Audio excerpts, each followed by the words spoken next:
True media എത്തിയിരിക്കുന്നത് കൂട്ടുപുഴയാണ്. കൂട്ടുപുഴ ദാസേട്ടൻ്റെ ചായക്കടയിലാണ് എത്തിയിരിക്കുന്നത്. പ്രസിഡന്റിനോടൊപ്പം ചായക്കടയിൽ ഇന്ന് നമ്മോടൊപ്പം ഉള്ളത് നമ്മുടെ പായത്തിൻ്റെ സ്വന്തം പ്രസിഡന്റ് പി രജനി മാഡമാണ്. അപ്പോൾ മാഡം നമസ്കാരം. നമസ്കാരം. പ്രസിഡന്റ് ചായ കുടിക്കും. ചായ അല്ല, കാപ്പിയാണ് ഇന്ന്. എങ്ങനെയുണ്ട് കാപ്പി? സൂപ്പർ. ദാസേട്ടൻ്റെ കാപ്പി സൂപ്പറാണ്. അപ്പോൾ നമ്മൾ ദാസേട്ടൻ നല്ലോണം പാലൊഴിച്ചിട്ട് എടുത്തു. നല്ല കാപ്പിയാണ്. നല്ല കാപ്പി. അപ്പോൾ നമ്മൾ കൂട്ടുപുഴ എന്ന് പറയുന്നത് തന്നെ പായം പഞ്ചായത്തിൻ്റെ കർണാടക അതിർത്തി പങ്കിടുന്ന ഒരു സ്ഥലമാണ് കൂട്ടുപുഴ. അപ്പോൾ കൂട്ടുപുഴയിലെ ഈ ഒരു കടയിൽ നിന്നാണ് ഇന്ന് നമ്മുടെ രജനി മാഡം, നമ്മുടെ പായം പഞ്ചായത്ത് പ്രസിഡന്റിൻ്റെ ഈ 5 വർഷത്തെ ഭരണസമിതിയുടെ പ്രവർത്തനങ്ങൾ എങ്ങനെയുണ്ടായിരുന്നു, എന്തൊക്കെ വികസനങ്ങളാണ് കൊണ്ടുവരാൻ വേണ്ടി സാധിച്ചിട്ടുള്ളത് എന്നൊക്കെ ചോദിച്ചറിയാൻ വേണ്ടി പോവുകയാണ്. പ്രസിഡന്റ്, എങ്ങനെയുണ്ടായിരുന്നു നമ്മുടെ ഈ ഒരു 5 വർഷത്തെ പ്രവർത്തനം നമ്മുടെ പായം പഞ്ചായത്തിൽ? 5 വർഷം 5 ദിവസം പോലെയാണ് കടന്നു പോയിട്ടുള്ളത്. ഒട്ടേറെ ഈ 5 വർഷത്തിനിടയിൽ ഒട്ടേറെ വികസന പ്രവർത്തനങ്ങൾ, അതുപോലെ ക്ഷേമ പ്രവർത്തനങ്ങൾ, ഒരുപാട് വിഷയങ്ങളിൽ നമ്മൾ നിരന്തരമായി ഇടപെടേണ്ട ഒരു നില, അതൊക്കെ നമുക്ക് ഒരുവിധം പരിഹരിച്ചു പോകാൻ വേണ്ടി സാധിച്ചിട്ടുണ്ട്. ഇപ്പോൾ എടുത്തു പറയത്തക്ക ഒരു പ്രവർത്തനം എന്ന് പറയുമ്പോൾ നമുക്കറിയാം, നമ്മുടെ പഞ്ചായത്തിലുള്ള ലൈഫ് ഭവന പദ്ധതി, അതുപോലെ അതിദാരിദ്ര്യമുക്ത പഞ്ചായത്താക്കുന്നതിന് വേണ്ടിയുള്ള പ്രവർത്തനങ്ങൾ, പിന്നെ മറ്റൊന്ന് മാലിന്യമുക്തമാക്കുന്നതിന് വേണ്ടിയുള്ള നമ്മൾ പാർക്കുകൾ നമ്മൾ തുടങ്ങി വെച്ചു. അതൊക്കെ നമുക്കൊരു നേട്ടത്തിൻ്റെ ഒരു പ്രധാന ഒരു പദ്ധതികൾ തന്നെയാണ്. പിന്നെ നമുക്കുള്ളത് 2018 പ്രളയത്തിൽ 15 കുടുംബങ്ങൾ, ഈ കൂട്ടുപുഴ പുറമ്പോക്കിൽ താമസിച്ചിരുന്ന 15 കുടുംബങ്ങളുടെ വീട് പൂർണ്ണമായി നശിച്ചു പോവുകയും അവർക്ക് നമ്മുടെ കിളിയന്തറ പുനരധിവാസ കോളനിയിൽ സ്ഥലം എടുത്തു കൊടുത്തു. അവിടെയാണ് 15 വീടും എടുത്തു കൊടുക്കാൻ വേണ്ടി സാധിച്ചു. അതെല്ലാം ഏറ്റവും വലിയൊരു സന്തോഷമുള്ള ഒരു കാര്യം തന്നെയാണ്. വളരെ വേറെ എന്തൊക്കെയാണ് നമ്മുടെ കൊണ്ടുവന്നിട്ടുള്ളത് ആരോഗ്യ മേഖലയിൽ? അതോടൊപ്പം തന്നെ വിദ്യാഭ്യാസ മേഖലകളിലൊക്കെ എന്തൊക്കെ പ്രവർത്തനങ്ങളാണ്? ആരോഗ്യ മേഖലയിൽ നമുക്കറിയാം, കേരളം തന്നെ ആരോഗ്യ മേഖലയിൽ ഏറ്റവും മെച്ചപ്പെട്ട ഒരു പ്രവർത്തനം നടത്തി പോകുന്ന ഒരു സംസ്ഥാനമാണ്. അതോടൊപ്പം തദ്ദേശ സ്വയംഭരണ സ്ഥാപനങ്ങളും നമ്മുടെ 4 യുനാനി ആശുപത്രി അടക്കം 4 ആശുപത്രികളാണ് അലോപ്പതി, ആയുർവേദം, അതുപോലെ ഹോമിയോ, യുനാനി ഉള്ളത്. യുനാനി ഇപ്പം അടുത്തൊരു 5-6 മാസമേ ആയിട്ടുള്ളൂ. പഞ്ചായത്തിന് അനുവദിച്ച് കിട്ടി. പെരിങ്കേരിയിലാണ്. അതിൻ്റെ ഔദ്യോഗികമായ ഉദ്ഘാടനം കഴിഞ്ഞില്ല. അത് ഈ മാസം തന്നെ നിർവഹിക്കുകയാണ്. പക്ഷേ എപ്പോഴും നമുക്ക് ഡോക്ടറുടെ സേവനം ലഭിക്കുന്നുണ്ട്. നിരവധിയായിട്ടുള്ള ആളുകൾ, പ്രായമുള്ള ആളുകളാണ് കൂടുതലും യുനാനി ആശ്രയിക്കുന്നത്. അപ്പം ഹോമിയോ ഇപ്പം നമുക്ക് കഴിഞ്ഞ മാസം ഓഗസ്റ്റ് മാസം കായകൽപ്പ അവാർഡ് നമുക്ക് ലഭിക്കുകയുണ്ടായി. അതോടൊപ്പം ആശുപത്രിയെല്ലാം നല്ല ഹൈടെക് ആകുന്ന രീതിയിൽ ആധുനികവൽക്കരിച്ചു ആശുപത്രികൾ. അതുപോലെ നമ്മളെ വള്ളിത്തോട് FHSC ഗവൺമെൻറ്റിൻ്റെ 2.25 കോടി, അതുപോലെ പഞ്ചായത്തിൻ്റെ ഫണ്ടും ഒക്കെ വെച്ചുകൊണ്ട് നമുക്ക് ആ കെട്ടിടവും നല്ല രീതിയിൽ പിന്നെ മെച്ചപ്പെടുത്തിയെടുക്കാൻ വേണ്ടി സാധിച്ചു. അതുപോലെ ഡോക്ടർമാർ, മരുന്ന്, അങ്ങനെ ഒരു പ്രയാസവും ഇല്ലാതെയാണ് ആരോഗ്യ മേഖല മുന്നോട്ട് പോകുന്നത്. ഇപ്പം കോളിക്കടവ് ആയുർവേദ ആശുപത്രി എന്ന് പറയുമ്പോൾ കിടത്തി ചികിത്സയ്ക്ക് വേണ്ടിയുള്ള കെട്ടിടം 2-3 നില കെട്ടിടം അവിടെ പൂർത്തിയായിട്ടുണ്ട്. അതിന് ബാക്കി വർക്കുകൾ പൂർത്തീകരിക്കുന്നതിന് വേണ്ടി 1,20,00,000 രൂപ കൂടി അനുവദിച്ചപ്പോൾ കഴിഞ്ഞ മാസമാണ് നമുക്ക് അനുവദിച്ച് കിട്ടിയിട്ടുള്ളത്. അതിൻ്റെ വർക്കും കൂടി ടെൻഡർ എടുത്തു കഴിഞ്ഞാൽ പൂർത്തീകരിച്ച കിടത്തി ചികിത്സയുള്ള ആശുപത്രിയായി കോളിക്കടവ് മാറും. അതുപോലെ തന്നെ നമ്മുടെ പായം പഞ്ചായത്ത് പാർക്കുകളുടെ ഒരു കലവറയാണ് എന്നാണ് ഇപ്പോൾ പറഞ്ഞ് കേൾക്കുന്നത്. അപ്പോൾ അതിനെക്കുറിച്ച്, ഈ പാർക്കുകളെക്കുറിച്ച് എന്തൊക്കെയാണ് പറയാനുള്ളത്? പാർക്കുകൾ നമ്മൾ ആദ്യം തന്നെ നമ്മളെ പെരുമ്പറമ്പ് ഇരിട്ടി ഇക്കോ പാർക്ക്, ഇപ്പം നമുക്ക് വനം വകുപ്പിൻ്റെ കീഴിൽ നമുക്കവിടെ ഗ്രാമഹരിത സമിതി രൂപീകരിച്ച്, അതാണ് നമ്മളെ തുടക്കത്തിൽ നമ്മൾ ഭരണസമിതി വന്ന് 2021 അതിൻ്റെ ആണ് നമുക്കത് പാർക്കിൻ്റെ ഒരു പ്രവർത്തനം നടത്താൻ വേണ്ടി സാധിച്ചിട്ടുള്ളത്. 22 ഏപ്രിൽ മാസം നമുക്ക് ബഹുമാനപ്പെട്ട വനം വകുപ്പ് മന്ത്രി ഉദ്ഘാടനം ചെയ്തു. പിന്നീട് നമുക്ക് നമ്മുടെ ടൂറിസം വകുപ്പിൻ്റെ ഒരു പഞ്ചായത്തിൽ ഒരു ടൂറിസം എന്ന പദ്ധതിയുടെ ഭാഗമായി ഡെസ്റ്റിനേഷൻ ചലഞ്ചിൽ അതിൻ്റെ രൂപരേഖയൊക്കെ തയ്യാറാക്കി കൊടുക്കുകയും അതിൻ്റെ 1 കോടി രൂപ അനുവദിച്ചു. ആ പാർക്കിൻ്റെ ആ ഫണ്ടിൻ്റെ വർക്കെല്ലാം പൂർത്തീകരിച്ചു. ഇപ്പോൾ നമുക്ക് ഉദ്ഘാടനം ചെയ്തു കഴിഞ്ഞിട്ടുണ്ട്. അങ്ങനെയെല്ലാം നിരവധി ആളുകൾ വന്നു പോകുന്ന കേന്ദ്രമായി മാറാൻ വേണ്ടി സാധിച്ചു. അതാണ് പാർക്കിൻ്റെ തുടക്കം എന്ന് പറയുന്നത്. പിന്നീട് നമുക്ക് അത് കൂടാതെ 15ഓളം മിനി പാർക്കുകൾ നമ്മുടെ വിവിധ പ്രദേശങ്ങളിലുണ്ട്. അതൊക്കെ നമ്മുടെ ജനകീയമായിട്ടുള്ള ഒരു ഇടപെടൽ, ജനകീയ കൂട്ടായ്മയിലൂടെ നമുക്ക് നേടിയെടുക്കാൻ പറ്റിയിട്ടുള്ള ഒരു ഏറ്റവും വലിയ നേട്ടമാണ്. അതാണ് ജനങ്ങളെയെല്ലാം കൂട്ടിയോജിപ്പിച്ചുകൊണ്ട് നമുക്കറിയാം ഗവൺമെൻറ് ഫണ്ട്, തദ്ദേശ സ്വയംഭരണ ഫണ്ട് എന്ന് പറയുമ്പോൾ പരിമിതമായ ഫണ്ടാണ്. അപ്പോൾ ആ ഫണ്ടിൽ വെച്ചുകൊണ്ട് നമുക്ക് ഇത്തരം കാര്യങ്ങൾ ചെയ്യാൻ വേണ്ടി ബുദ്ധിമുട്ടുണ്ട്. ഓക്കെ, നമുക്കറിയാം ഇരട്ടി പാലത്തിനടുത്തുള്ള ഗ്രീൻ ലീഫ് സൊസൈറ്റി നിർമ്മിച്ച് തന്നിട്ടുള്ള പാർക്ക് ഏകദേശം ഒരു 8 കോടി രൂപയോളം അവരത് മുടക്കി പാർക്ക് നിർമ്മിച്ച് കഴിഞ്ഞു. പിന്നീട് എല്ലാ മാസവും കറണ്ട് ബില്ലടക്കുകയാണ്. ഒരുപാട് പൈസ സാമ്പത്തികമായിട്ട് ബാധ്യത വരുന്ന ഒരു ഇതാണ്. എന്നാലും അത് ജനങ്ങളുടെ ഒരു സംരംഭമായി അവർ നാടിന് വേണ്ടി, ജനങ്ങൾക്ക് വേണ്ടി സമർപ്പിച്ചിട്ടുള്ള, സമൂഹത്തിന് വേണ്ടി സമർപ്പിച്ചിട്ടുള്ള ഒരു പദ്ധതിയാണത്. അത് ഏറെ അഭിമാനത്തോടു കൂടി തന്നെയാണ് ആ ഒരു പദ്ധതി ഏറ്റെടുത്തിട്ടുള്ളത്. പിന്നീട് നമ്മളെ വള്ളിത്തോട് ഒരുമ റെസ്ക്യൂ ടീമിൻ്റെ നേതൃത്വത്തിലുള്ള പാർക്ക്, അതേ തുടർന്ന് പൊതു ഇടങ്ങളൊക്കെ മാലിന്യ കൂമ്പാരങ്ങളായി കിടന്ന സ്ഥലങ്ങളൊക്കെ പൂന്തോട്ടങ്ങളും പാർക്കുകളും മാറ്റിയ ഒരു പഞ്ചായത്ത്, മാതൃകാ പഞ്ചായത്ത് എന്ന് തന്നെ പറയാം. അതിൻ്റെ അടിസ്ഥാനത്തിൽ തന്നെയാണ് നമ്മുടെ കേരളത്തിൽ മൊത്തം ഈ ഒരു പദ്ധതി വ്യാപിച്ചിട്ടിപ്പം നടപ്പിലാക്കി വരുന്നത്. മാലിന്യമുക്ത കേരളം അല്ലേ? അതെ. അതോടൊപ്പം തന്നെ നമ്മളെ റോഡിൻ്റെ വികസനങ്ങളൊക്കെ എങ്ങനെ? റോഡിൻ്റെ നമുക്കറിയാം, നമ്മളെ പ്ലാൻ ഫണ്ട് വെച്ചുകൊണ്ട് 7 ലക്ഷം രൂപയാണ് ഒരു വാർഡിന് കൊടുക്കാൻ വേണ്ടി സാധിക്കുക. അപ്പം നമുക്കറിയാം നമ്മളെ വാർഡുകളിൽ 10ഉം 30ഉം റോഡുകളുള്ള വാർഡ് ഉണ്ട്. കുന്നും പ്രദേശമുള്ള നമ്മളൊരു മലയോര മേഖലയാണല്ലോ. ആ സാധ്യത, ആ ഒരു പ്രദേശത്തിൻ്റെ പ്രകൃതി വെച്ചുകൊണ്ട് തന്നെ കുന്നുള്ള സ്ഥലങ്ങളിലൊക്കെ ടാർ ചെയ്താലൊക്കെ പെട്ടെന്ന് പൊട്ടിപ്പോകും. അങ്ങനെ ഒരു 7 ലക്ഷത്തിനെ കൊണ്ടൊന്നും ആവില്ല.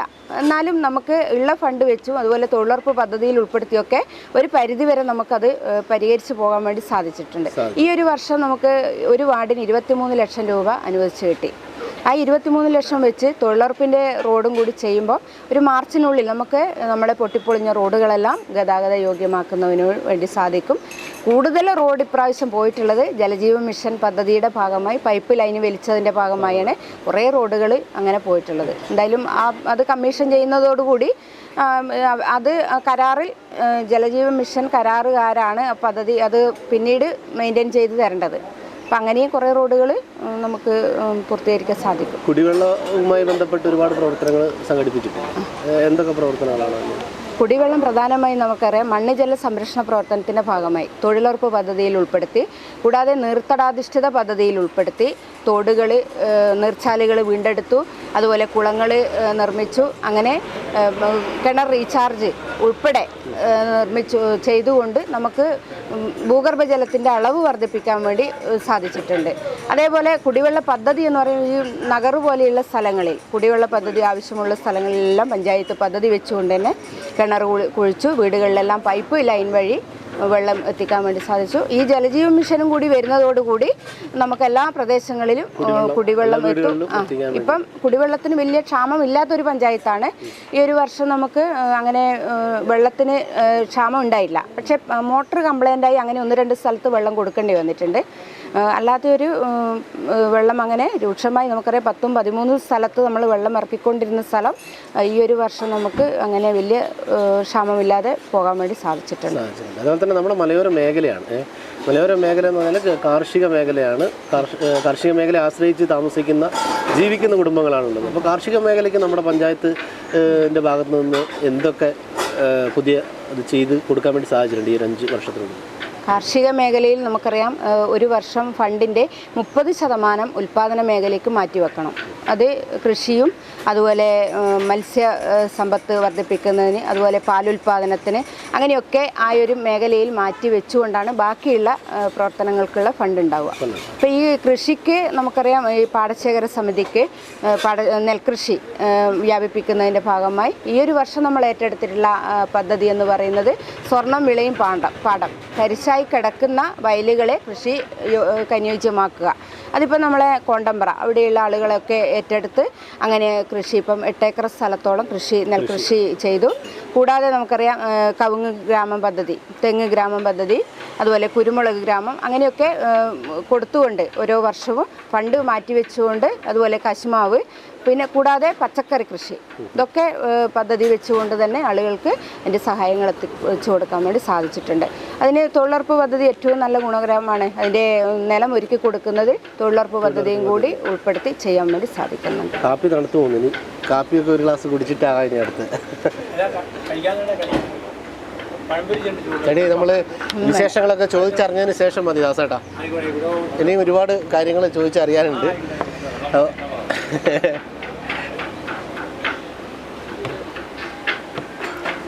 നല്ല വെയിലൊക്കെയാണ് അല്ലേ? പിന്നെ പ്രസിഡന്റ്, നമ്മുടെ ഈ ഒരു 5 വർഷത്തെ പ്രവർത്തനത്തിൽ നമ്മുടെ ഭരണസമിതിയുടെ അംഗങ്ങളുടെയൊക്കെ സപ്പോർട്ട് എങ്ങനെയുണ്ടായിരുന്നു? ഭരണസമിതി കൂട്ടായി നിന്നതുകൊണ്ടാണ് നമുക്ക് ഇത്രയും ഒരു പ്രവർത്തനം നടത്താൻ വേണ്ടി സാധിച്ചത്. ഇപ്പം നമ്മളെ പഞ്ചായത്തിലെ തന്നെ 28 അംഗൻവാടിക്ക് സ്വന്തമായി കെട്ടിടമുണ്ടാകുന്ന ഒരു ഭരണസമിതി ഈ ഒരു ഭരണസമിതി കാലഘട്ടം. അപ്പം അങ്ങനെ ഒരുപാട് പ്രവർത്തനങ്ങൾ ഏറ്റെടുത്ത് നടത്താൻ ഭരണസമിതിയുടെ കൂടെ നല്ലൊരു സഹകരണം നമുക്ക് ഉണ്ടായിട്ടുണ്ട്.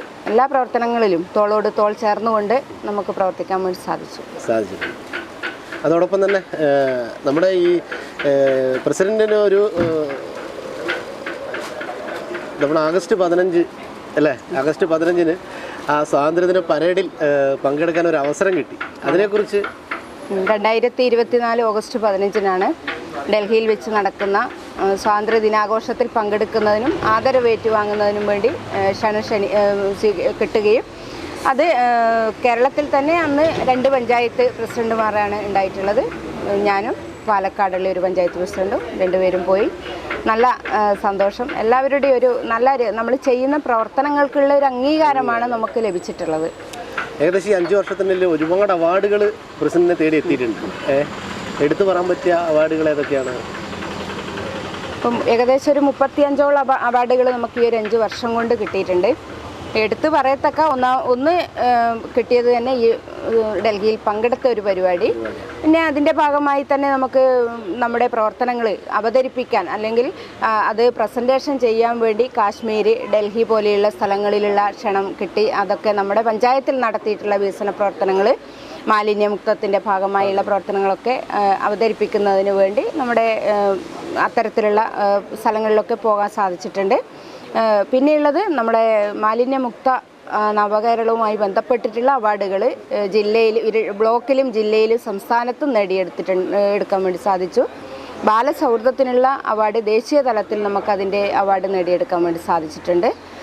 അങ്ങനെ ഒരുപാട് ഹരിതകർമ്മസേനയുടെ പ്രവർത്തനങ്ങൾ, അങ്ങനെയൊക്കെ ആരോഗ്യ മേഖലയിൽ ഉണ്ടായിട്ട് ആരോഗ്യ പ്രവർത്തകരുടെ പ്രവർത്തനങ്ങൾ, അങ്ങനെയൊക്കെ നമുക്ക് നേടിയെടുക്കാൻ വേണ്ടി സാധിച്ചു. ഇപ്പോൾ വിദ്യാഭ്യാസ മേഖലയിൽ നമ്മുടെ പഞ്ചായത്തിലെ കഴിഞ്ഞ ദിവസമാണ് വെളമന സ്കൂള് കെട്ടിടം ഉദ്ഘാടനം ബഹുമാനപ്പെട്ട സ്പീക്കർ നിർവഹിച്ചിട്ടുള്ളത്. പഞ്ചായത്തിൽ 4 ഗവൺമെൻറ് സ്കൂളുകളാണുള്ളത്. ഒരു ഹൈസ്കൂള്, LP UP അങ്ങനെയായി 4 സ്കൂള്. 4നും സ്വന്തമായി കെട്ടിടം ഉണ്ടായി ഈ ഒരു പഞ്ചായത്തിന് എന്നുള്ളത് ഒരു അഭിമാനം തന്നെയാണ്. എല്ലാ സൗകര്യങ്ങളും, കുട്ടികൾക്ക് വേണ്ട അടിസ്ഥാന ഭൗതിക സാഹചര്യങ്ങളൊക്കെ ഒരുക്കി കൊടുക്കുന്നതിന് വേണ്ടി സാധിച്ചിട്ടുണ്ട്. അപ്പോൾ ഇനിയിപ്പോൾ കാലാവധി പൂർത്തിയാക്കി ഇരിക്കുകയാണ്. അപ്പോൾ ഞാൻ ഒരു കാര്യം ചോദിക്കാൻ മറന്നുപോയി. കാരണം വെച്ചാൽ എല്ലാ മേഖലകളിലും മികച്ച പ്രവർത്തനം നമ്മുടെ പായം പഞ്ചായത്ത് നടത്തിയിട്ടുണ്ട്. ഈ കായിക മേഖലയെക്കുറിച്ച് നമ്മൾ പറഞ്ഞില്ല. ഈ കായിക മേഖലയ്ക്ക് വേണ്ടി എന്തൊക്കെയാണ് ചെയ്തിട്ടുള്ളത്? കായിക മേഖലയിലാണ് കഴിഞ്ഞ ഭരണസമിതി കാലത്ത് നമ്മുടെ മാടത്തിലുള്ള 5 ഏക്കർ സ്റ്റേഡിയം, ഇറിഗേഷൻ്റെ അധീനതയിലുള്ള സ്റ്റേഡിയത്തിന് സ്ഥലം പഞ്ചായത്തിന് വിട്ടുകിട്ടുന്നതിന് വേണ്ടിയുള്ള ഒരു പ്രവർത്തനം നടത്തിയിട്ടുള്ളത്. 3 വർഷത്തോളം കഴിഞ്ഞ ഭരണസമിതി അതിൻ്റെ പുറകിൽ തന്നെ ഉണ്ടായിരുന്നു. നമ്മളും വന്ന് 2 വർഷം നമ്മളും അതിൻ്റെ പുറകെ തന്നെ പോയി. ഏതായാലും സ്ഥലം നമുക്ക് പഞ്ചായത്തിന് കളിക്കളം ആയി ഉപയോഗിക്കാൻ വേണ്ടിയുള്ള അനുമതി ഇറിഗേഷൻ ഗവൺമെൻറ് നമുക്ക് അനുവദിച്ചു തന്നു.